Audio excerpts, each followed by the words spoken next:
ஸ்ரீகிருஷ்ணாவின் அன்பு வணக்கங்கள். மீனம் ராசிக்காரர்களுக்கான தை மாத ராசி பலன் எப்படி இருக்கும் வாங்க பார்க்கலாம். மாத தொடக்கத்தில் செவ்வாய், சூரியன், புதன், சுக்கிரன் ஆகிய 4 கிரகங்களும் 11ஆம் வீட்டில் லாப வீட்டில் சஞ்சரிப்பதால் ஓரளவுக்கு நல்ல பலன்கள் இந்த மாதம் முழுவதுமே நம்ம எதிர்பார்க்கலாம். அது மட்டும் இல்ல, உங்களுக்கு இந்த மாத பணவரவு ரொம்பவே திருப்தியாக இருக்கும். வியாபாரத்தில் லாபம் அதிகரிக்கும் வாய்ப்பும் உள்ளது.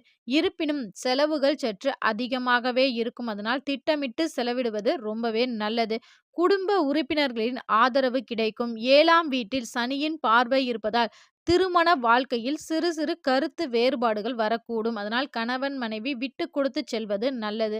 மாணவர்கள் கல்வியில் கவனம் சிதறாமல் இருப்பது அவசியம். மேல் படிப்பிற்கு முயற்சி செய்பவர்களுக்கு தகுந்த வாய்ப்புகள் அமையும். ராசியிலே சனி இருப்பதால் மன அழுத்தம் மற்றும் உடல் அசதி ஏற்படலாம். தை மாதத்தில் சூரிய பகவான் வழிபாடு மற்றும் குலதெய்வ வழிபாடுகள் செய்ய செய்ய தடைகள் நீங்கி வெற்றி கட்டாயம் கிடைக்கும். நம்ம சேனல்ல தைப்பூசத்தில் கோடீஸ்வர யோகத்தை பெறப்போகும் 4 ராசிக்காரர்கள் யார் யார் அப்படிங்கிற வீடியோ நம்ம சேனல்ல போட்டிருக்கும். தேவைப்படுபவர்கள் கீழே ப்ளே பட்டன்ல லிங்க் இருக்கு. கட்டாயம் பார்த்து பயன்பெறுங்கள். நன்றி, வணக்கம்.